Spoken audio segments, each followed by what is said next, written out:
Okay, so the topic of today's lecture is what I would say more general image transforms than the DFT. And so the right way to think about any image transform is kind of like a change of basis, okay? And so, for example, let's think about in 2D, a rotation, for example, is like a change of basis of the coordinate system. Hey, Jeff? Do you mind if I go on the cabinet for a second? Yeah, go ahead. Apologize for No, we go. Right, so basically what we had was the before coordinates were x comma y, and the after coordinates were cosine theta, sine theta, minus sine theta, cosine theta. That gave me my new coordinates, x prime, y prime. And the idea there was that, if I imagine that I have, imagine that this is my theta angle, right?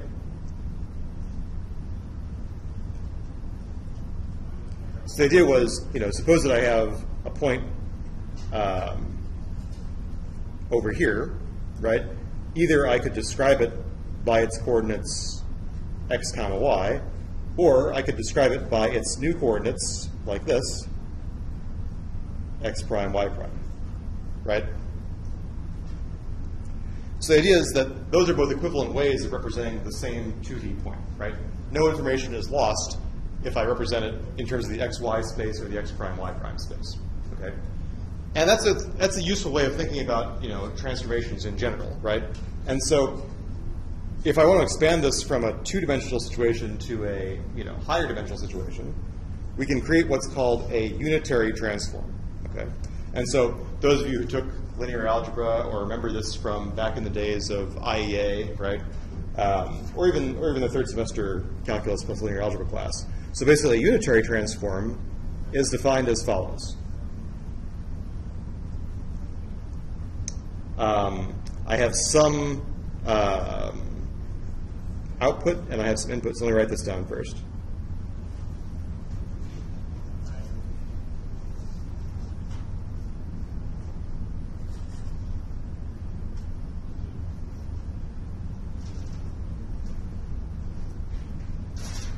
Right, so the idea is that here it's like I have some sort of input, and here I have some sort of output. And this is just a fancy way of writing matrix multiplication, right? So this is like saying if I have an n by 1 vector coming in and n by 1 vector coming out, this is some n by n matrix that multiplies these n numbers to give me n other numbers, okay? And what makes the transform unitary is what if A inverse is equal to A transpose, or if we're dealing with complex numbers, A transpose conjugate. So if we're talking about real numbers, we don't have to worry about this guy. If we're talking about complex numbers, we do have to worry about this guy. This is also sometimes denoted as a Hermitian. Okay? And so the idea is that this is just representing a change of basis from the old n numbers that represented u to the new n numbers that represent v. And if we think about it, this cosine matrix here that comes from rotation is exactly in this form, right? So if I have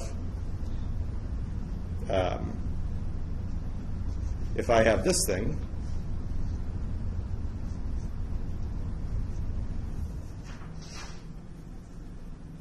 this is A, and if I multiply it by A transpose conjugate, in this case there's no need to worry about conjugate because everything is real.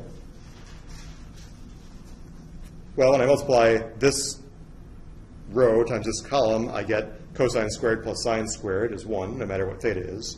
Here I get cosine times sine minus sine times cosine is 0. Here I get sine cosine minus sine cosine is 0. Here I get sine squared plus cosine squared is 1.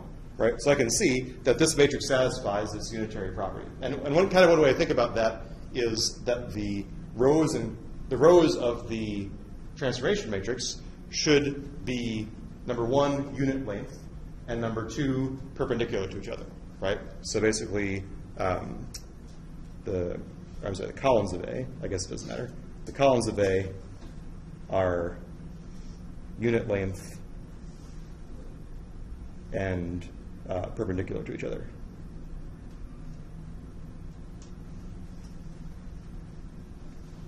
Okay. And so this unitary matrix idea is actually the very same thing as the DFT, right? So when we talked about the DFT in digital signal processing, right, that also is like a change of basis, right? I take the time domain basis and I turn it into this frequency domain basis, right? And instead of the frequency domain basis being, telling me what the signal is doing at every point in time, instead it's telling me how much content is there at every frequency, right?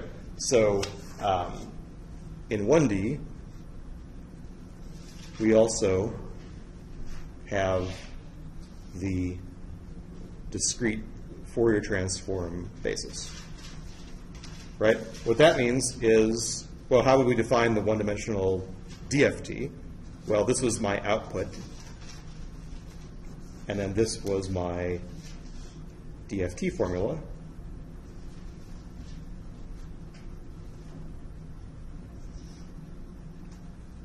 Right? And so here, this thing is playing the role of this matrix A.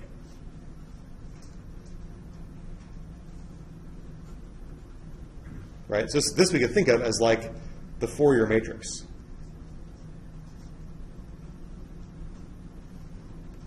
That means that if I make an n by n matrix out of these exponentials, that I can write F as AF, where this is my input signal,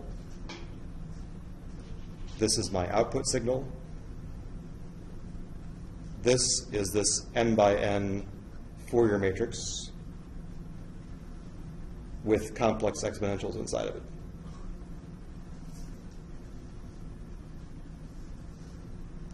Right? And you can show that the columns of this matrix satisfy what we need to have for this orthonormal unitary transform, right? Meaning that if I look at the columns of A, each of these guys is unit length, and when I multiply the dot, or take the dot product of one vector with another vector, I get 0, right?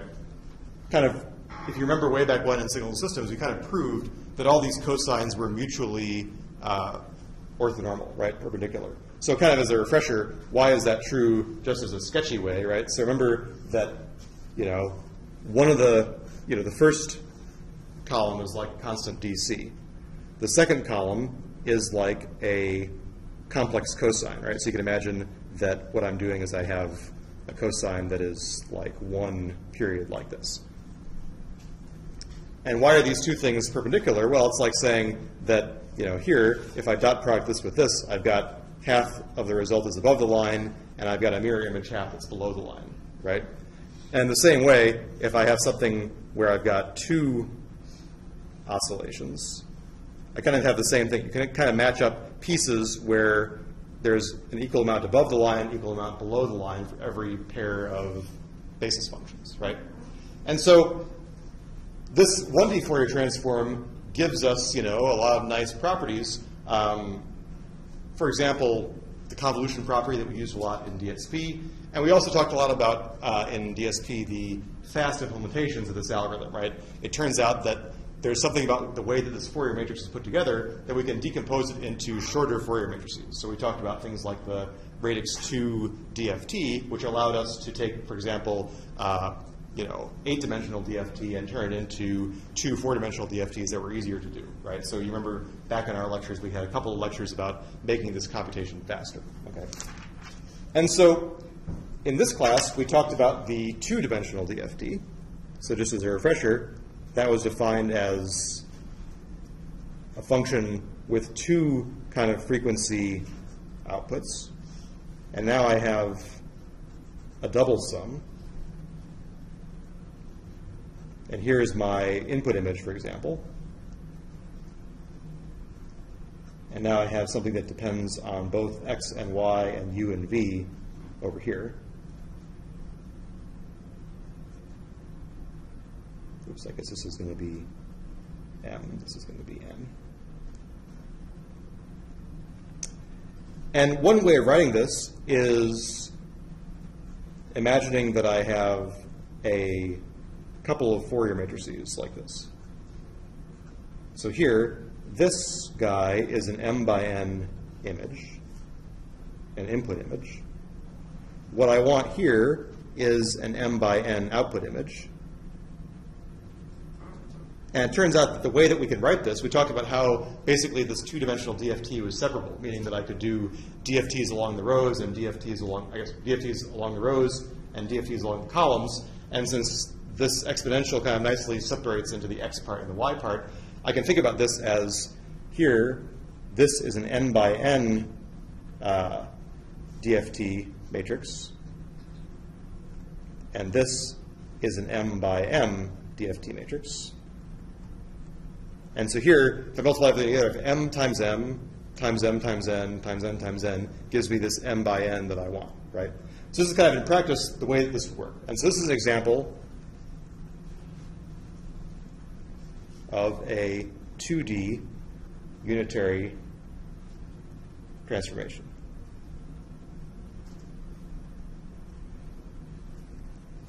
And just like in 1D, right? In 1D, we showed that the basis functions were basically, so in 1D, we had the spatial basis, or the time domain basis, where the basis functions were just like delta functions at every point in time.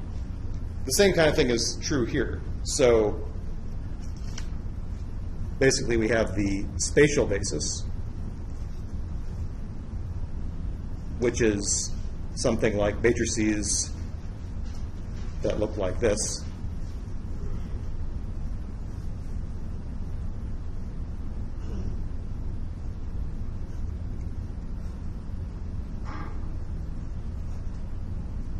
So the idea is that when I represent an image in the spatial basis, that's like saying that, you know, my image at xy is like the image value at 1, 1 times this basis function here, plus the image value at 1, 2 times this two-dimensional basis function here, and so on, right? This is like a very simple way of thinking about a basis. Is like saying that these numbers are scalars, and these guys are two-dimensional matrices. And what I'm saying is, how is the image made up of contributions from each of these matrices? And since, in this case, these matrices don't overlap at all in the spatial domain, it's just like the coefficients on these matrices are the original image values, right? So it's very easy to decompose an image like this kind of basis. But in the Fourier basis, right, in the frequency domain basis, these matrices are, you know, much more complicated, right? So, you know, I have basically a, you know, a DC matrix, and then I have, you know, DC and X, you know, single cosine in Y, and then I have DC and Y single cosine in X, and so on. So the idea is that these are actually like now kind of dense matrices full of these sinusoidal patterns. And what I'm doing instead is I'm saying I want to write this image as some coefficient on this DC matrix, plus some other coefficient on, you know, this guy. So maybe I call this F11, F12. So it's just writing the contributions of each of these n squared matrices in a different way, right? And so I'm still using m times n coefficients to represent the values of the image, but I'm doing so in a way that kind of moves them around. And so to make this a little more concrete, for example, let me take a little Matlab function that I wrote. So let's see.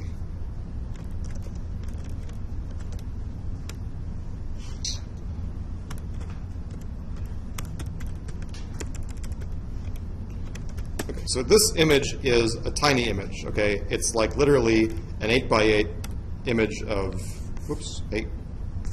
No, not you. So it's literally just a block of 8 by 8 pixels, okay? And so in some sense, this is the representation of the image in the spatial basis, right? It's saying take 13 times the image that is just 1 at the left-hand pixel and 0 everywhere else, plus 27 times the next one, and so on, right? And so I have a little function called show basis that I don't remember how to use. So let's see how I wrote it. Right. So basically I'm going to say, I'll tell you the basis, and I'm going to ask for that little image. So if I say show basis of the spatial basis and this image, maybe I need to do double again.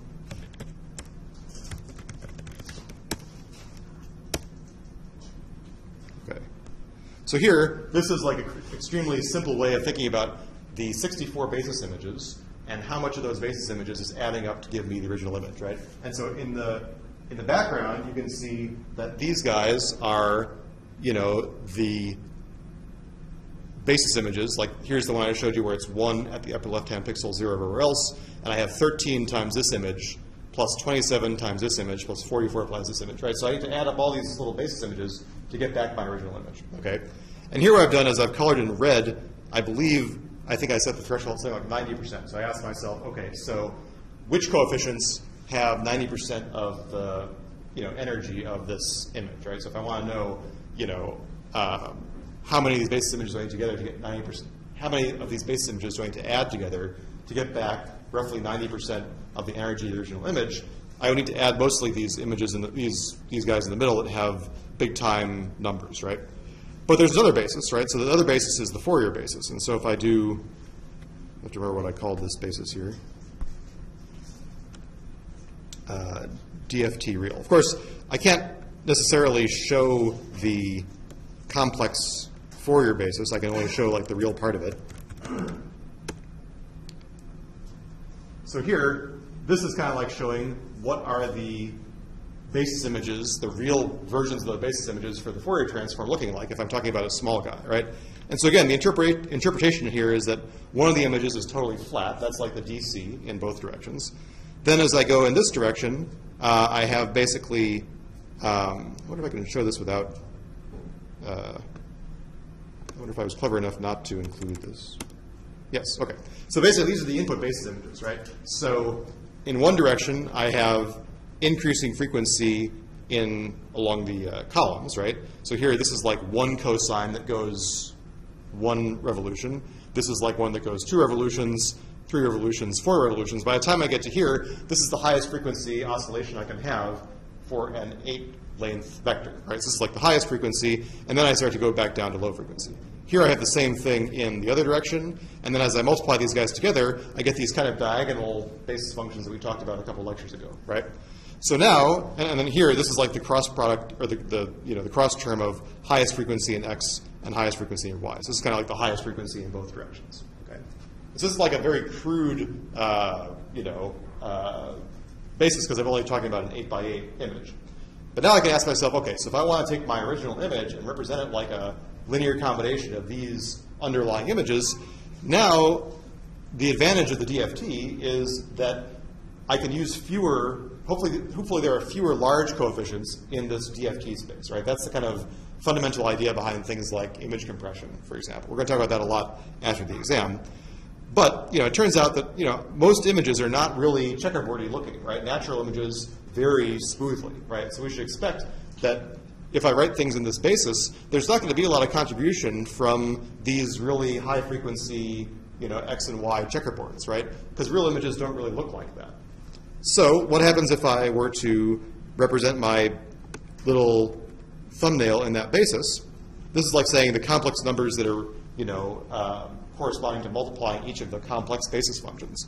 And indeed, I can see that that little, maybe I should actually show you the original image. Of course, it's like super tiny.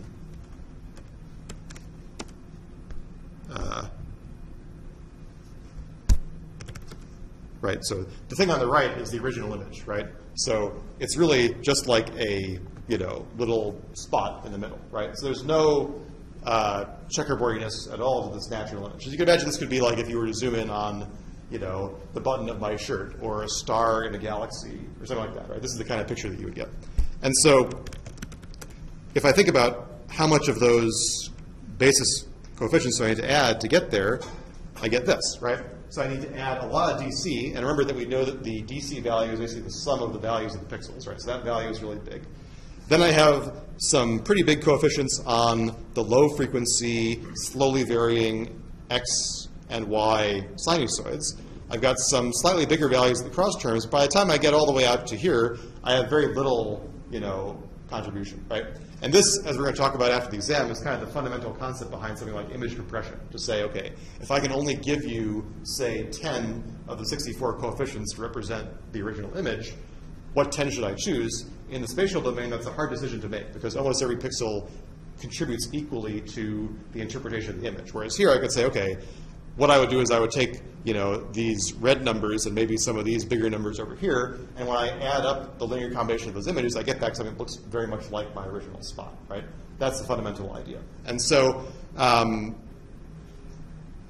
basically the concept behind a change of basis, okay? And one nice thing about this is that if you guys remember from signals, one property of a unitary transform is that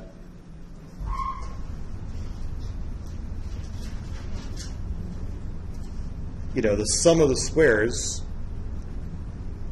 of the original pixel values is the same as the sum of the squares of the transform pixel values. Right? This is like saying that signal energy is preserved.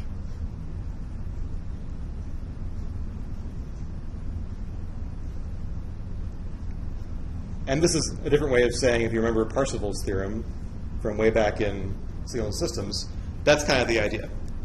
And so that means that if I want, for example, to preserve, say, 90% of the signal's energy, I can do so more kind of parsimoniously with a few coefficients in the DFT world compared to having to make some hard decisions about things in the spatial world, right? So that's nice. It means that by transforming the image, I don't really change how much content there is. Yeah? Is that square inside or outside parentheses? It's doesn't matter, right? And what's the difference between the two equations? Because this one is a capital F. This is the transform world. Okay. And this is the, I guess maybe I should have said this. Yes, good point. Right, I should have said this. Right, this is like saying that if I do things in the input space versus in the output space, I get the same thing. Sorry about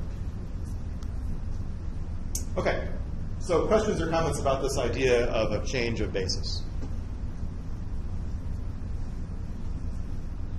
All right, so to bring it back to the 2D DFT we talked about a couple weeks ago, so there are some good things and bad things about the DFT, right? So on the plus side, like we just saw in this little example, energy is usually packed into low-frequency coefficients.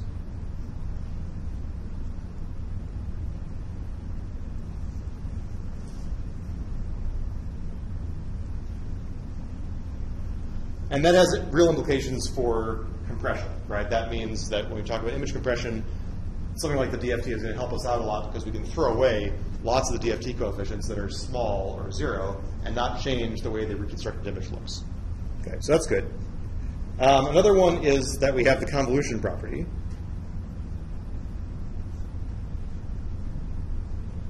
Right? As we talked about, in some implementation issues, typically we want to make these transforms as fast as possible, and one way of doing that is to kind of store the DFT of a filter and multiply it by the DFT of an image and do the inverse DFT to get back the result. So that kind of convolution property for LTI systems is nice. Another one is that fast implementations are possible.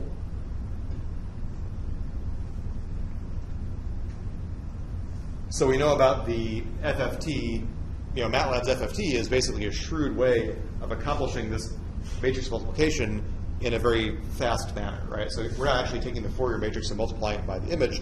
we're doing some decomposition into, for example, powers of 2 of the image to make that process faster. Okay.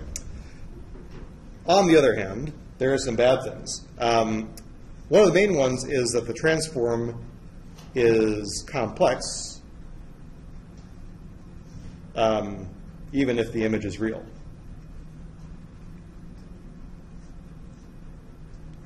And obviously, in image processing, almost all the time we care about real images, right? We take a picture, there's no complex numbers in it, right?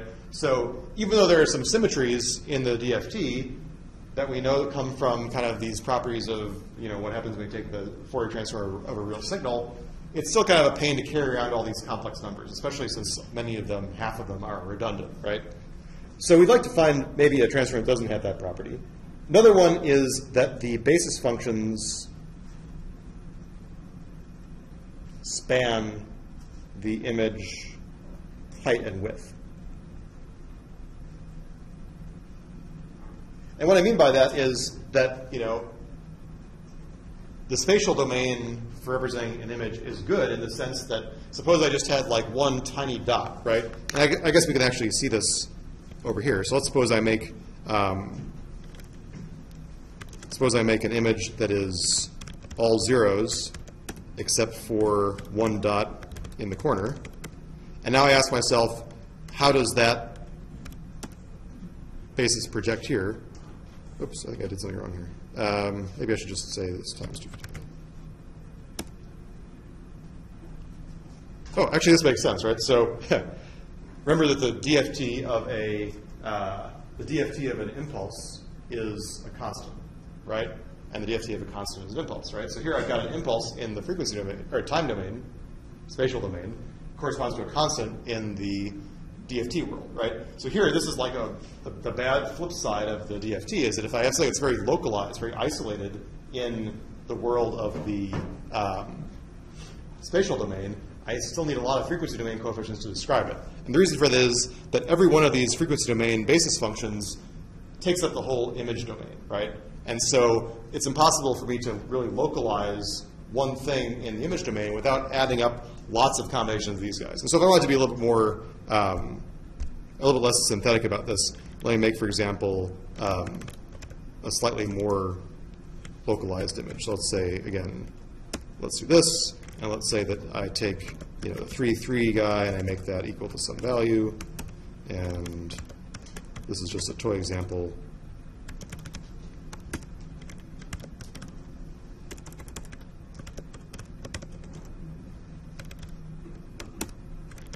So I can see that in the spatial domain, I only need to have 4 numbers to represent this, this image, right?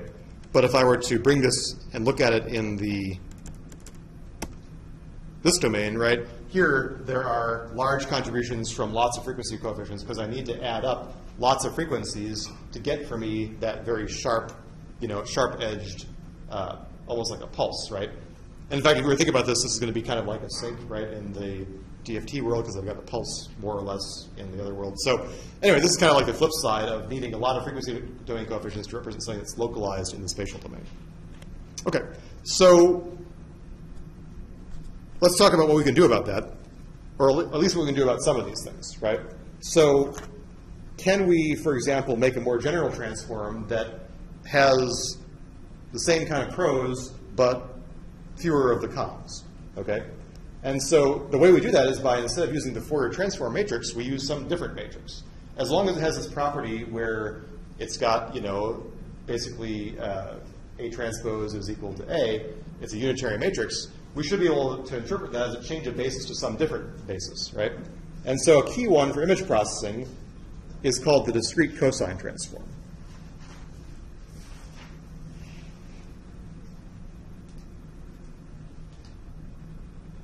And here the definition is as follows. So here is a matrix that is equal to 1 over square root of n when I have the first row. And here I've kind of, I guess I turned to zero-based indexing here for just a second here. So this is basically saying the first row is constant, and all the other rows have this kind of real valued cosine.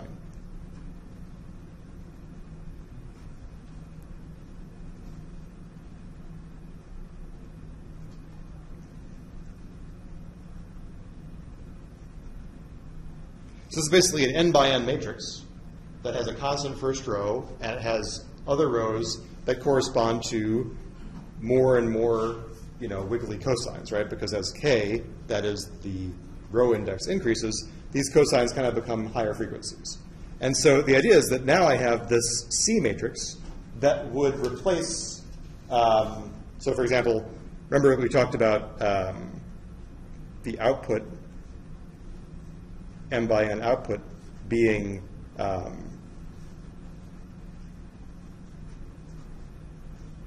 like this. So this could be like the m by m discrete cosine transform matrix. This would be n by n discrete cosine transform matrix. And this would be the m by n input. Right? So you can show, I'm not going to show that, well, certainly it's obvious that this matrix is real, which means that if I have a real input image, I get a real transform image. So I remove this kind of complex symmetry thing that we had before. And you can show that C inverse equals C transpose, which means that this is basically a unitary transform. So I have this kind of equal energy in both the image domain and in the DCT domain. It has excellent energy compaction. Again, that means if I look at real images and I think about how much energy is packed into the lower coefficients, the DCT is really good for that, for natural images. And just like for the Fourier transform, I can also achieve fast transforms. So it's not like I have to multiply each element by element. Instead, I can have kind of this nice, speedy transform, right? And so if I look, for example, at the basis functions for the DCT, I have my little function here. So these kind of look similar to the DFT basis functions, except the thing to keep in mind here is that instead of showing you the real part of something, I'm actually just showing you the raw grayscale basis images. And again, there's this kind of notion of frequency in some sense, right? So here, it's kind of like things are going from a low frequency to a high frequency in this direction, and a low to a high frequency in that direction.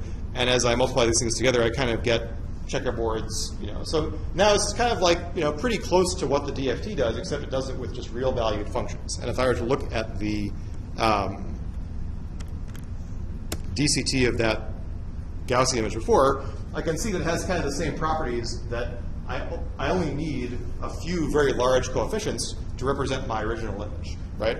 So if I were to just keep these red guys, and maybe I might want to keep this big negative 226 around, I could do a pretty good job of reconstructing the original image just by summing up 4 or 5 of these DCT basis images, right? I don't need all 64 of them.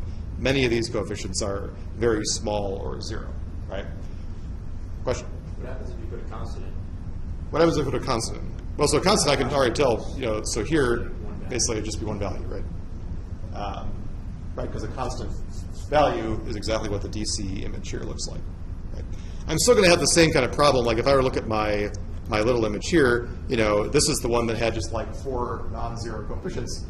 I still have a similar issue here where the kind of contribution is mushed out across all of these checkerboard images. I have the same issue. I can't make a sharp image very easily.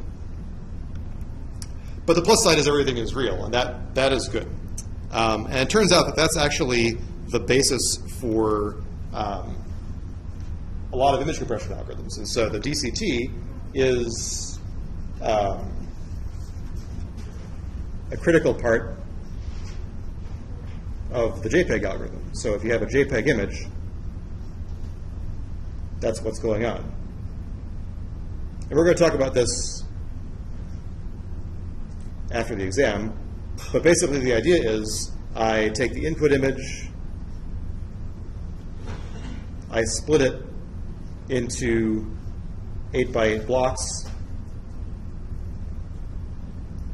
I take the DCT of each block. Then I basically quantize DCT coefficients.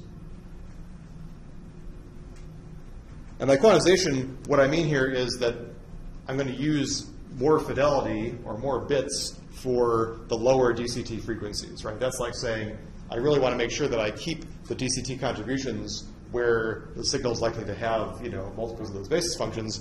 But in places like those higher checkerboards, maybe I'm just going to say, okay, well, if it's close to 0, just round it down to 0, right?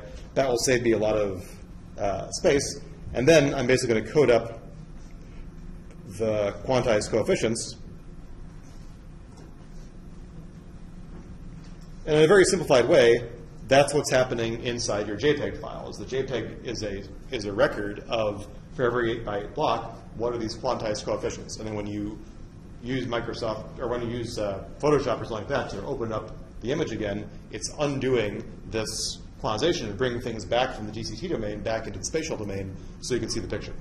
And kind of the reason that I was focusing on 8x8 blocks in my little demo was that a lot of image processing algorithms split the image into small blocks of this size, 8x8 or 16x16. So actually we are often just looking at transforms of small regions of image. We're going to talk a lot about that kind of thing a lot more when we talk specifically about image compression. And in fact, you're going to do a little homework assignment where you implement JPEG roughly yourself to see how it works. Okay. But again, one of the reasons that we like this is that we don't need to have any complex numbers hanging around when we do this transform. In a similar way, there's also a discrete sine transform.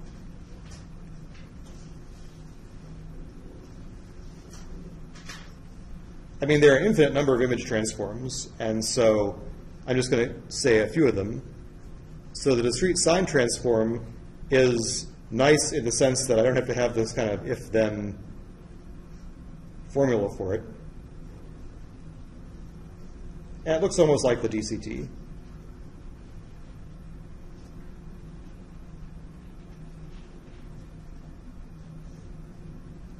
So basically, this is just like a square matrix made up of sines. And again, it has the same properties that the inverse is the transpose, so that it's unitary, the matrix is real. Actually, in this case, not only is the inverse equal to transpose, but it turns out that the matrix itself is equal to the transpose, so it's symmetric. And symmetric matrices sometimes have some nice properties.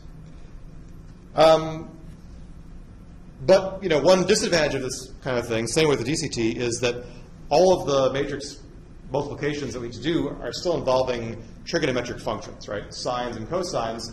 And if you're doing something that's at a floating point, that may be a little bit problematic for you, right? So you may have to, truncate your computations, for example, in floating point, whereas it might be nice if things were even cleaner operations, just like adding and subtracting things, for example. And so that gives rise to a transform like the Hadamard transform.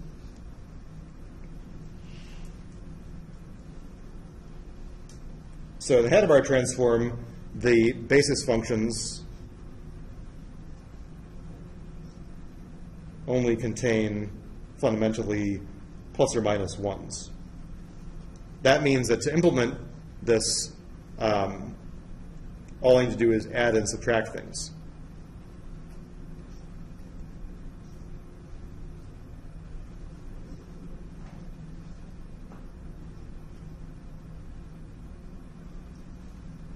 And so, for example, here's an example of a Hadamard matrix.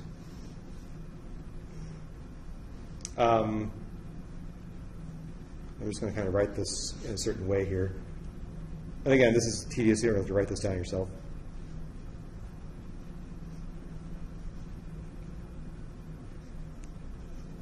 The nice thing about the Hadamard matrix is that there is kind of this pattern to the numbers. And so what I'm going to do actually is just write this out for a second.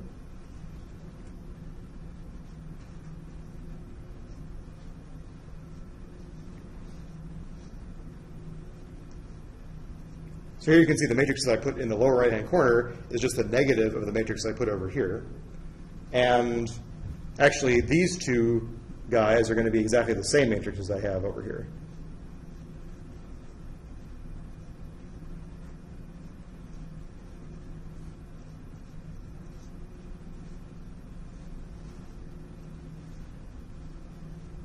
In fact, I can see that that same property kind of holds even smaller on this guy, right? So here, this guy has the same property where these three matrices are the same. This one is the opposite, and even that's true at this level, right?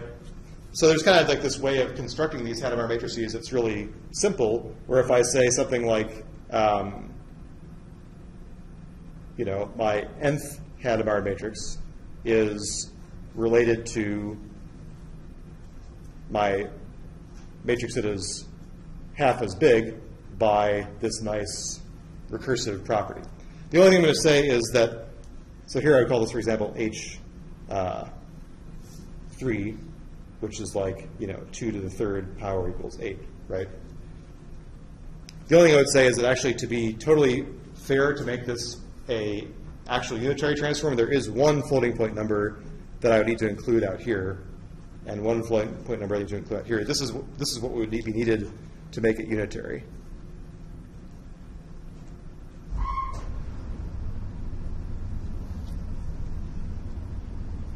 So it's very fast to implement the Hadamard transform because all I'm doing is I'm adding and subtracting numbers in the original image. And, you know, it's not bad for this energy compaction that we talked about when it comes to compression. And so, for example, if I look at the Hadamard basis,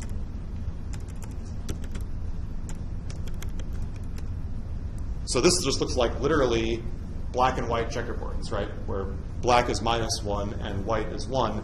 And in this case, this gray guy is all 1s. This is just because of an in-show scaling thing, right? So here, this is almost like, you know, literally making the image up out of simple checkerboards. And if I were to, you know, look at my image contribution, you know, surprisingly, to make that Gaussian image that I had before, which is a grayscale image, I'm actually not using that many of these guys. You can say, okay, I'm going to take some constant offset. I'm going to take, you know, this band and this band here, which roughly probably correspond to about the width of that, you know, about that ball. And I'm going to add a little bit of this guy here. And maybe I need a little extra coefficients, but still, many of these guys have little contribution to the overall image, right? So I can still get decent energy compaction even when this transform is very simple, right? Okay. So one more transform, and then I think we're going to basically finish it up. And that's called the Haar Transform. Also very simple. So the idea here is, here I'm just going to show again, oops, sorry. Hey. Here I'm just going to show again a 8 by 8 version.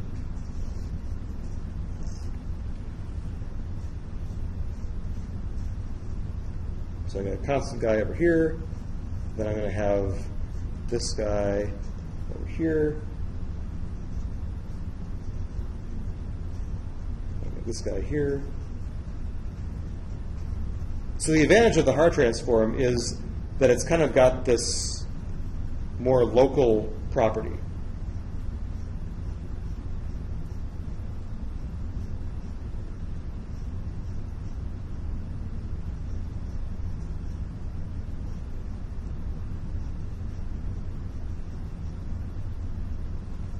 So here what I've got is a matrix that, again, there's like a constant guy, then there's a guy that seems to kind of alternate slowly, a guy that alternates faster but more locally in the first half, same guy in the second half, and then some quicker guys here. So if I was to think about how I would draw these rows of this matrix, well, let me just kind of draw them conceptually or schematically, right? So the first row would look like this.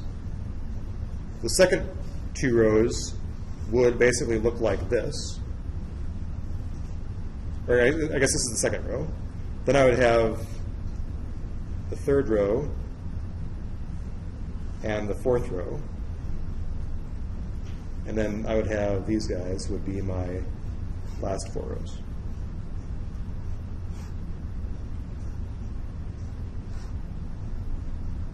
Okay.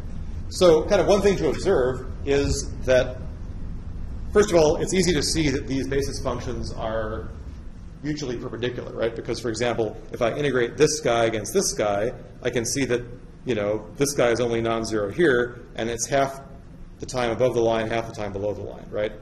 So that's true for all of these, you know, mutual guys. So these are all orthogonal. This means this is unitary transform. The other thing that's kind of neat about this is that except for the DC guy, all of the basis functions are basically made up of the same kind of basic shape, just squished and translated, right? So I've got this big guy here, and to get these guys, I just squish it and move it around. And to get these guys here, I squish it even more and move it around, right? And so this turns out to be the most simple example of what's called a wavelet transform, okay? So this is a simple example of what's called a wavelet transform.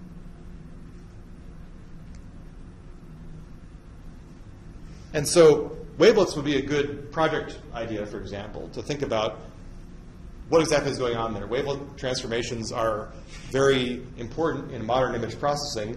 They have, again, similar properties similar good properties to the Fourier transform, and they can do even better in other ways. So wavelet transforms are, you know, unitary.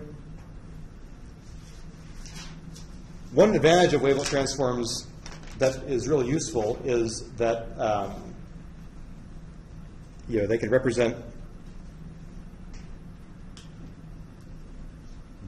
both smooth and discontinuous images without really using a lot of coefficients.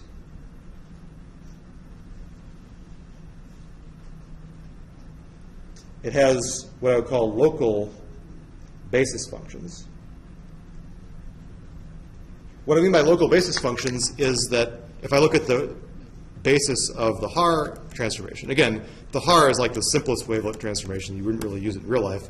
But this is kind of what the basis function looks like there, where instead of having these basis functions that take up the entire image, I'm instead localizing these oscillations to just regions of the image, right? So again, there's kind of this notion that there is some stuff that takes up the whole image, then there's some stuff that has a little bit wider of a spatial extent, and then there are a lot of things that have a very narrow spatial extent, right? That allows me to, for example, represent impulsive things that are only happening at certain regions of the image, right? So that turns out to be a pretty nice property.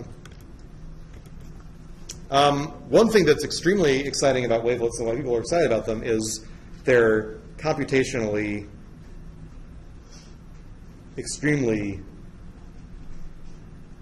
efficient. By which I mean you can do a wavelet transform in order of n operations versus order of n log n for, you know, something like the DFT or the DCT, right? So actually, you can do great compression for wavelets at a fraction of the cost that you would use for the DFT or the DCT, right? And so for that reason, wavelets have started to become, I mean, so everyone recognized when wavelets came out kind of like in the early 90s what promise they had for things like image compression. But then it takes a long, long time for the wheels of a image standard to move, right? So there are, you know, JPEG-like standards that use wavelets. So there's like a JPEG 2000 standard that sometimes you'll see an image that's stored in this weird format, and if you're lucky, your image processing program knows how to handle it. And that's something that uses wavelets innately instead of the DCT. But still, I mean, all your JPEG images that you use every day on the web are all still DCT images because it takes so long to switch over to the new standard. So there are good wavelet standards. In fact, for example, the FBI uses wavelet-based image compression for its fingerprint database, for example. It turns out that that is very well suited to the kinds of images they care about, and so they have their custom, basically, you know, fingerprint database made of wavelet stuff. All right, what do I want to say more about this? Right. So, for example, if you ever see a file that's called .jp2 or .j2c. These are like JPEG 2000 image files. Certainly about like 20% better compression that you can get with a JPEG. I mean, you could argue, I guess in some sense, that these days the size of the image is not as critical as it used to be because hard drive space is getting so cheap. But still, I mean, if you had some limited amount of space, for example, if you had a chip that only had some amount of flash memory and you wanted to store a bazillion images on it, you'd still want to get the most bang for your buck in your limited storage space, right?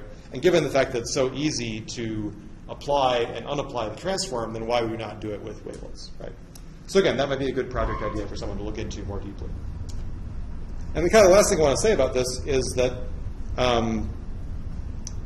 you know, this wavelet transform is kind of a mixture of time and frequency, or maybe spatial domain and frequency domain.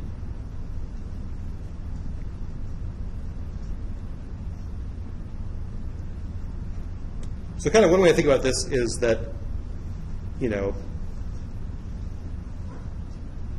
draw three boxes here. Okay, so let's say this is time, frequency, time, frequency, time, frequency. Right, so the spatial basis functions. Spatial basis functions are great at resolving things at points in time, that is, at pixels in the image. That means that if I think about kind of how much, so say I have to draw, you know,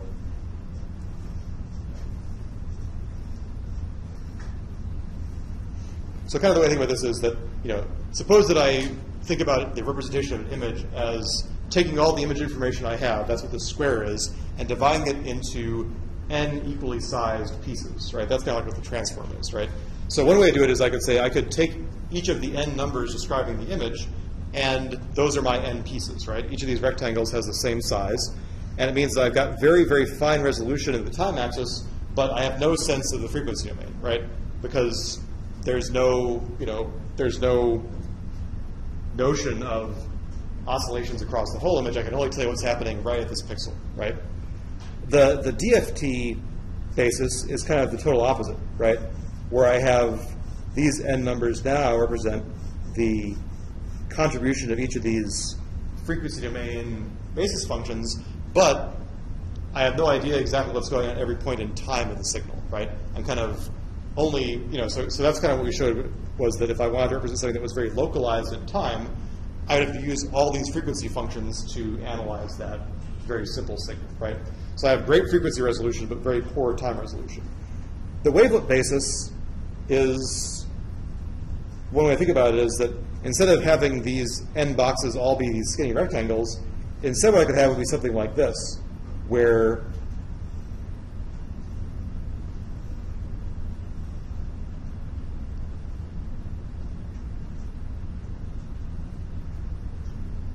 I could chop up this box again into equally sized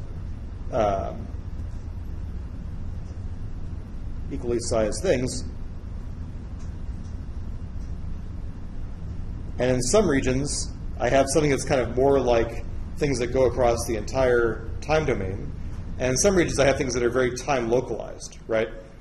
Kind of, again, going back to my picture of the basis, that's kind of what this picture is meant to show, right? So here, I have little bits of the time domain, but smearing across the frequency domain, whereas over here I have things that look more like things that smear across the whole image and have no resolution in the time domain. So it's kind of like a trade-off between how much is happening in, you know, like the very generic low-frequency stuff and how much is happening at the high-frequency stuff localized to certain places in the image, right? So it would take, unfortunately, like a couple weeks to really develop the wavelet transform theory, which is why I'm kind of rushing through it in a very hand-wavy way. But like I said, I think this would be good if someone wants to dive into it a little bit more. Kind of, if I want to show an example, I'm not sure, I didn't prepare this, but let's see here. Oh, you suck. I don't know why. Okay, so let's try. Firefox doesn't care about my.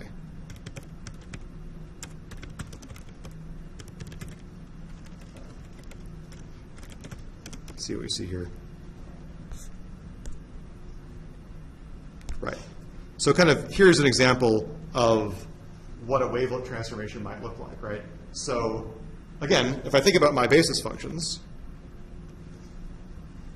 one of those basis functions is basically just like flat, right?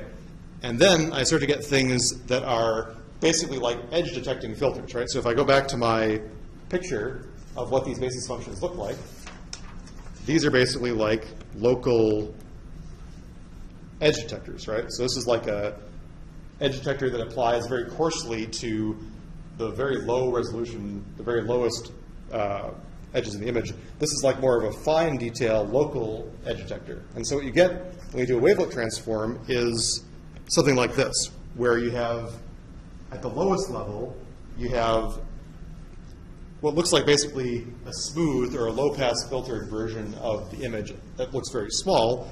And then you get edges of the image that are really important at the x direction and the y direction and in the cross direction at a very low scale, meaning that those edges would really stand out no matter how small the image was. And then you have higher frequency edges that correspond to edge information that's more important at finer scales. And hopefully we can find maybe a better picture of this.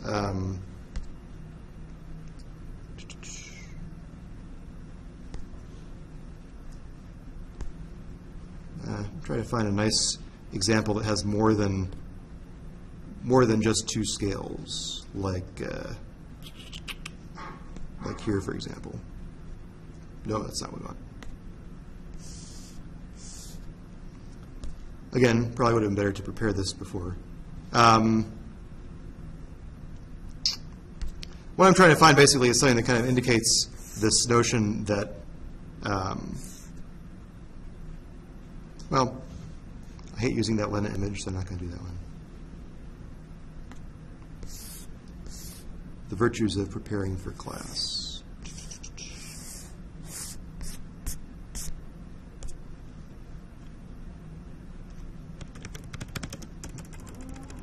Try one more time, then we'll move on here.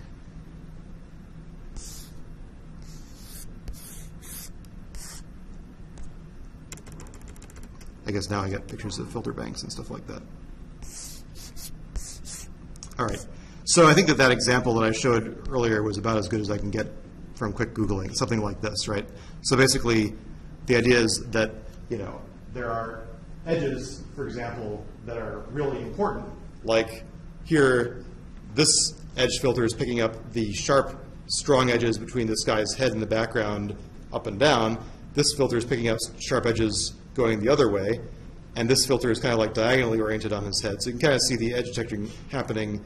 And those edges would be really visible no matter how big that small image was. And then the edges that are happening over here are like things that are much more picking up things like the image noise, like the graininess of the image. Fine detail edges, they're not really important to the overall interpretation of the image. And so the idea behind, again, discrete wavelet transform compression would be that I could hopefully throw out or quantize many of these edges at lower or finer detail regions and just keep the edges that are really important over here and achieve good compression rates. So if I come up with a better example, I'll put it on Piazza so you guys can take a look at it. But basically the idea that I was trying to show with these images was that in wavelet filtering, you get something that looks like this, where you say, okay, I look at a low-pass version in both directions in X. I kind of a low-pass, high-pass version here. So kind of this is the fundamental building block of a wavelet transform, where these are, edges at smallest level of detail.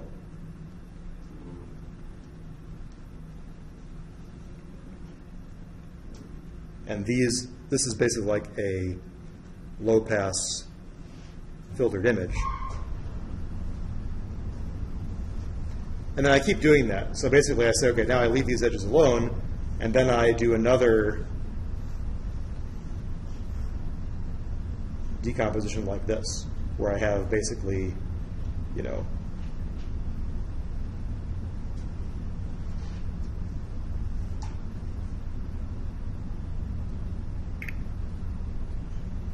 let's see, I got tangled up in how I actually want to draw this. Maybe I shouldn't even put labels on these things. So basically I keep on subdividing these images until I have basically, this guy is basically like an extremely tiny, blurry image. And then all these other guys are basically edge maps at different levels of detail.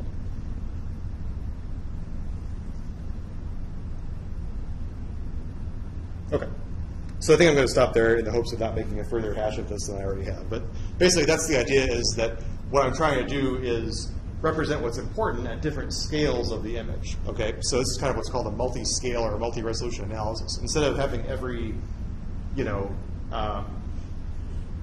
instead of just having kind of one resolution of frequency, I'm doing several resolutions of frequency at different scales. And so the idea is that the stuff that's happening over here really defines the key edges in the image. And the stuff that's happening over here is stuff that's really only important at local pixels.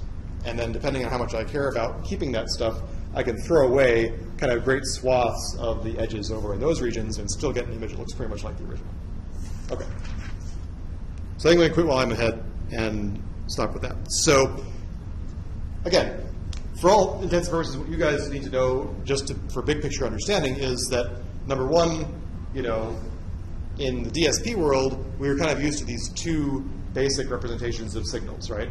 Time domain and frequency domain. The same thing exists in image world. We've got the spatial basis and the DFT basis, but there are also many other image transformations, some of which are very useful. One of them being the discrete cosine transform, which is like a real valued version of the DFT.